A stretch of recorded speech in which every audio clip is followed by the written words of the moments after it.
La cérémonie du désengagement de la mission onusienne en RDC a été effectuée ce mercredi 25 juin 2024 en ville de Bukavu.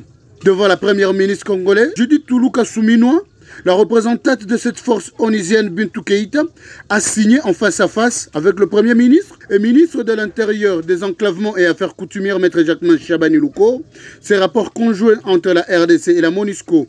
Une situation que saluent les acteurs de la société civile qui estiment que cette arrivée de la Première ministre à l'est du pays est un ouf de soulagement et surtout avec plusieurs défis qui l'attendent.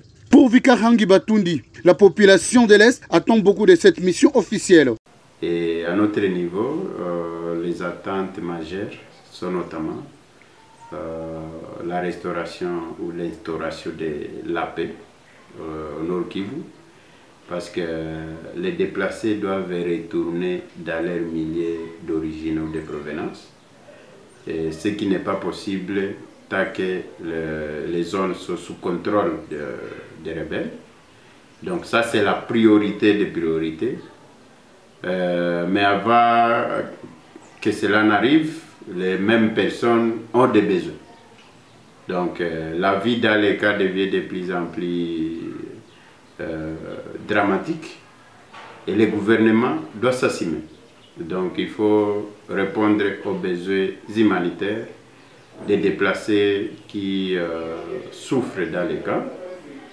L'autre attente, vous avez suivi comme moi les fameux communiqués du ministre de la Justice adressés aux organisations sur la suppression des folies Nonandé, donc la F-Nonandé.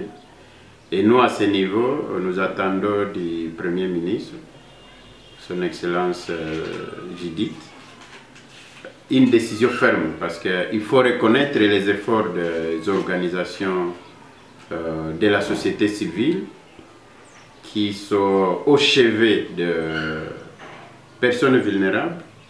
Donc ce que le ministre de la Justice devait faire, c'était de récompenser les organisations, surtout que la Constitution, à son article 37, garantit aux organisations de la société civile les droits de subvention, ce que le gouvernement ne donne jamais.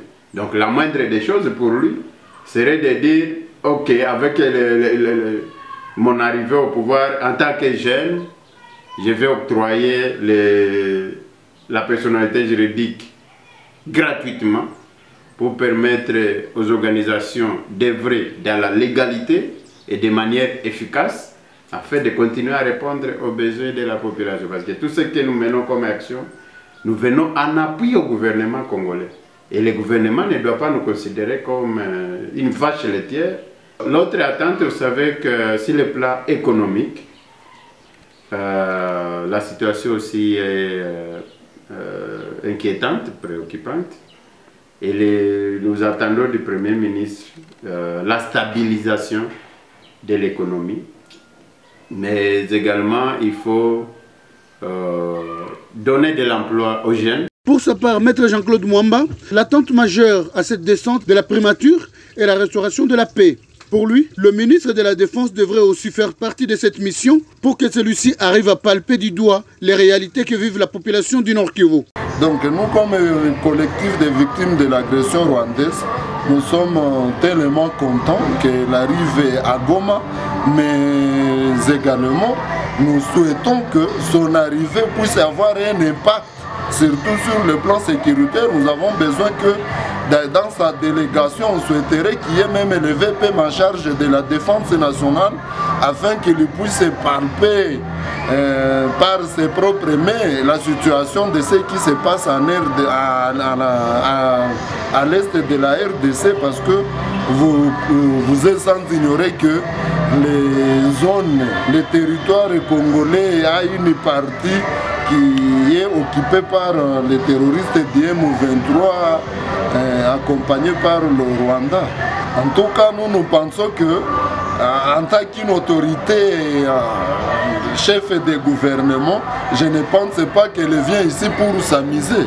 Je pense qu'elle vient ici pour qu'elle puisse savoir comment les choses sont en train de se dérouler, afin que la sécurité puisse revenir. Nous avons besoin que ces incirconcis soient boutés hors l'état de nuire, afin que tous ces déplacés qui sont aux alentours de Goma, même en ville de Goma, il y a ceux qui sont dans les familles d'accueil, ils doivent rentrer chez eux. Pour cette signature, la MONUSCO ferme officiellement ce bureau au Sud Kivu ce mardi 25 juin 2024. Quel sera le sort des agents congolais qui travaillaient à la MONUSCO? Wait and see. Depuis Goma, Josué Boulon-Foubine Mikendero pour HK Today Télévision.